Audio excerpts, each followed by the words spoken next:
அருமையானவர்களே, இந்த நாளிலும் அவனுடைய வார்த்தையை நம்மிடத்திலே கொண்டு வருகிறேன். ஆதியாகமம் 50:20 வசனம் சொல்லுகிறது, நீங்கள் எனக்கு தீமை செய்ய நினைத்தீர்கள், தேவனோ இப்பொழுது நடந்து வருகிறபடியே வெகு ஜனங்களை உயிரோடே காக்கும்படிக்கு அதை நன்மையாக முடிய பண்ணினார்.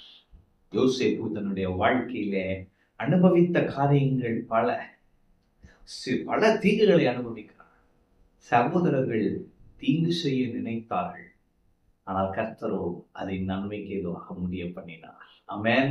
அப்ப இதுல இருந்து என்ன தெரிஞ்சுக்கிறோம்னா, சிலர் உங்களுக்கு விரோதமாக தீங்கு செய்ய நினைக்கிற நினைவுகளையும் கர்த்தர் அறிந்திருக்கிறார். எனக்கு எப்படி அவன் நினைச்சது தெரியும் அப்படின்றானா, அவருக்கு எல்லாமே தெரியும். ஆமென். எனவே உங்களுக்கு விரோதமா உங்க கூட இருக்கிற உங்க சொந்தங்களே சில தீங்கு நினைத்தார்கள் என்று சொன்னால், அது உங்களுக்கு தெரியுதோ இல்லையோ, உங்களை படைத்த, உங்களுக்காக கிரியை செய்கிற உங்களுடைய நேசருக்கு தெரியும். ஆமென். அப்ப அவர் சும்மா விட்டுற மாட்டார். ஆமென். உங்களுக்கு சிலர் தீமை செய்திருக்கலாம், தீங்கு நடந்திருக்கலாம், ஆனால் நான் சொல்றேன், அது முடிவு அல்ல. யோசேப்புடைய வாழ்க்கையில சொந்த சகோதரர்கள் தீங்கு நினைத்தார்கள், ஆனால் அது முடிவாக அல்லாமல் தேவன் அதை வைத்து ஒரு துவக்கத்தை உண்டு பண்ணினார். ஆமென். அவன் மரித்து விட்டான் என்று எண்ணினார்கள், ஆனால் தேவனோ அவனை உயிரோடு காத்து அவனை படிப்படியாக படிப்பித்து திடீரென்று ஒரு நாள் அவனை உயர்த்தி வெகு ஜனங்களை பாதுகாக்கும் ரட்சகனாக வைத்தார்.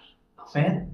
அப்ப அதுல அவங்க சகோதரனே அவன் தான் பாதுகாக்கிறான், சகோதரனுடைய குடும்பத்தை பாதுகாக்கிறான், தேசத்தையே பாதுகாக்கிறான். ஆமென். நான் சொல்லுகிறேன், நீங்கள் இப்பொழுது நடந்து கொண்டிருக்கிற பாதை கசப்பாக இருக்கலாம், ஆனால் நாள் ஒன்று வருகிறது, தேவன் நீங்கள் நம்ப முடியாத இடத்துல உங்களை உயர்த்துவார்.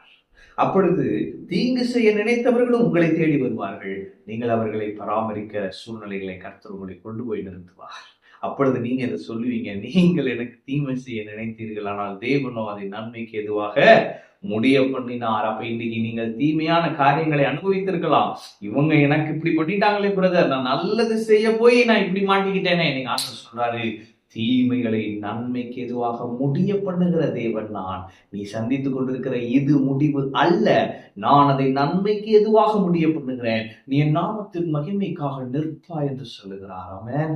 எனவே இது முடிவு அல்ல. அருமையானவர்களே, இந்த சூழ்நிலையை கர்த்தர் மாற்றுவார், நன்மைக்கு எதுவாக முடிய பண்ணுவார். கவலைப்படாதீர்கள். கர்த்தர் உங்களோடு கூட இருந்து உங்களுக்காக கிரியை செய்து நன்மைக்கு எதுவாக முடிய பண்ணுவார்.